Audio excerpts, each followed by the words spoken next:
Good morning student. हम लोगों ने फिगर देख लिए थे और जायांग और बीजांड की संरचना भी देख ली थी।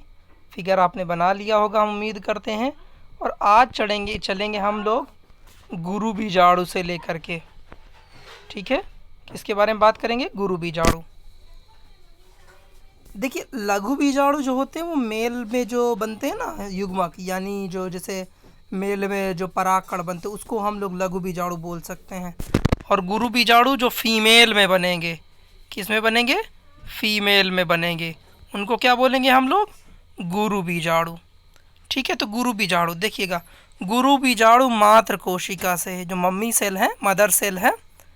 गुरु बीजाणुओं के बनने की क्रिया गुरु बीजाणु जन्म कहलाती है। आसान है कि गुरु बीजाणु मात्र कोशिका से गुरु बीजाणु ही तो बनेंगे, और यही प्रक्रिया क्या कहलाएगी? गुरु बीजाणु जन्म कहलाएगी। बीजांडकाय की एक आधा स्तरीय यानी हाइपोडर्मल कोशिका आकार में बड़ी होकर अन्य कोशिकाओं से भिन्न हो जाती है। जो एक हाइपोडर्मल सेल होती है बीजांड की तरफ, फिगर देखते जाइएगा, जब आप लोग ये पढ़िएगा तो आपको समझ में आ, यानी फिगर पहले बना लीजिएगा और हम ये बताते जा रहे हैं तो देखेंगे कि आप उसमें फिगर में नीचे की तरफ हाइपोडर्मल जो कोशिका होती है बड़ी होकर के अन्य कोशिकाओं से अलग हो जाती है, और इसे प्राथमिक प्रप्रसु कोशिका यानी प्राइमरी आर्चीस्पोरल सेल कहते हैं। ठीक है, जो आपकी लघु बीजाणु होती है, गुरु बीजाणु ना, गुरु बीजाणु देखते जाइए कोशिका। नंबर ए, फिगर भी दिखाते जा रहे हैं ध्यान से।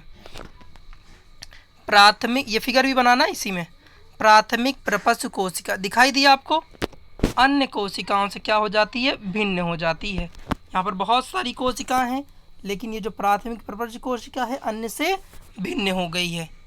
ठीक है, प्राइमरी आर्चीस्पोरल सेल अन्य से भिन्न हो गई है। अब देखेंगे अगला पॉइंट, थोड़ा बदलना ज़्यादा पड़ रहा है। प्राथमिक प्रपस्व कोशिका परिणत विभाजन द्वारा बाह्य प्राथमिक भित्ति कोशिका व अंत प्राथमिक बीजाणु जनन कोशिका बनाती है। प्राथमिक बीजाणु जनन कोशिका गुरु बीजाणु मात्र कोशिका के समान कार्य करने लगती है और अर्धसूत्री विभाजन करके 4 अगुणित गुरु बीजाणु जनन को बनाती हैं। देखिएगा, इतनी बात अब आपको वहाँ पर जाकर के समझाएंगे, या पूरा कर लेते हैं फिर समझा देंगे। प्राथमिक प्रपस्व कोशिका जो अभी बनी थी, आपको हमने दिखाया था, एक कोशिका जो अन्य से अलग हो गई थी, प्राथमिक प्रपस्व कोशिका परिणत विभाजन करके जब विभाजन करेगी तो क्या बनाएगी? 2 चीज़ें, बाह्य प्राथमिक भित्ति कोशिका व अंतः प्राथमिक बीजाणु जनन कोशिका। 2 बनाई ना, बाह्य प्राथमिक भित्ति कोशिका और अंतः प्राथमिक बीजाणु जनन कोशिका।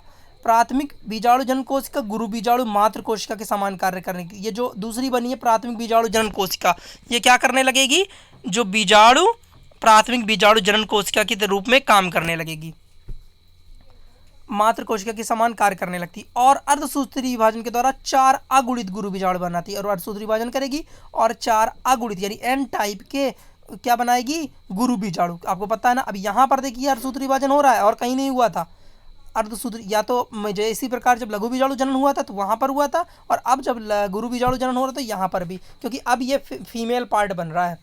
और जो रेखी चतुष्क में व्यवस्थित हो जाती, एक रेखा में 4 की व्यवस्था में लग जाते हैं। चतुष्क का निचला निभागी गुरु बीजाणु भ्रूण कोश का निर्माण करता है, जबकि शेष 3 गुरु बीजाणु नष्ट हो जाते हैं। एक क्या करता है? भ्रूण कोश का निर्माण करेगा और शेष नष्ट हो जाएंगे। अब देखिए, एक इसमें से 4 के रूप में व्यवस्थित हो गए थे, एक भ्रूण कोश बना लेगा, और ये ऊपर जो आपका भित्ति कोशिका, भित्ति बनेगी प्राथमिक जनन कोशिका, तो जनन के लिए बन जाएगी। इस प्रकार से पूरा सिस्टम तैयार हो जाएगा। अब देखते जाइएगा, फिगर इंपॉर्टेंट है, बहुत ज़रूरी है, ये फिगर आपको बनाना है। ये थी प्राथमिक प्रपस्व कोशिका।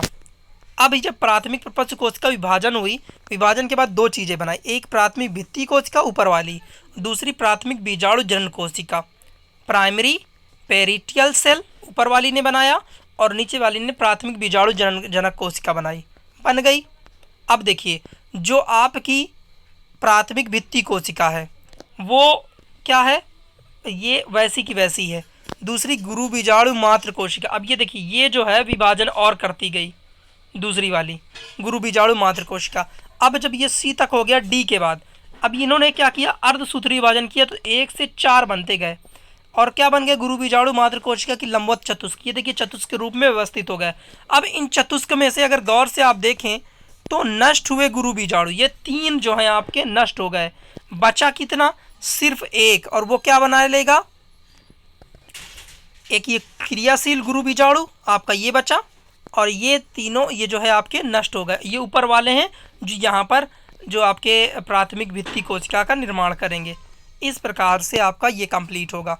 फिर से समझिए, प्राथमिक प्रपंच कोशिका अन्य कोशिकाओं से अलग हो गई है, उसने विभाजन किया, 2 कोशिकाएं बनाई, प्राथमिक भित्ति कोशिका, प्राथमिक बीजाणु जनन कोशिका।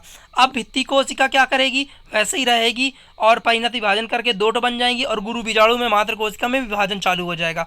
गुरु बीजाणु मात्र कोशिका 4 भागों में विभाजित होगी, लंबवत चतुष्क के रूप में व्यवस्थित हो जाएगी। ये व्यवस्थित होने के बाद गुरु बीजाणु एक बना लेगी गुरु बीजाणु जनन कोशिका, और 3 आपकी नष्ट हो जाएंगी, 3 आपकी नष्ट हो जाएंगी, और इस प्रकार से आपका ये गुरु बीजाणु जनन कंप्लीट होगा।